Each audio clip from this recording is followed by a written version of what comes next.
வணக்கம். துருவி வச்ச தேங்காய் பூளை வச்சு லட்டு செய்யலாம். எப்படிங்கிறத பார்க்கலாம். டம்ளர் காய்ச்சின பால். காய்ச்சின பாலில் வறுத்த பச்சரிசி மாவை மேலால் அப்படியே தூவிக்கலாம். மெல்லமாக தூவும்போது தான் கட்டி பிடிக்காது. பாருங்க, இப்படி கலக்கறதுக்கு ஈஸியாக இருக்கும். பாருங்க, இந்த மாதிரி கலக்கணும்.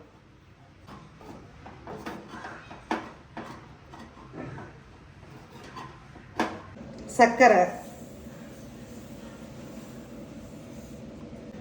நல்லா கலக்கிக்கணும்.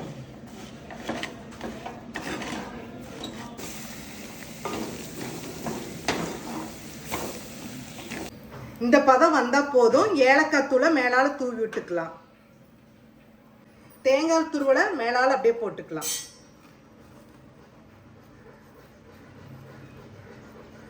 நல்லா கலக்கிக்கணும். நெய் 2 ஸ்பூன்.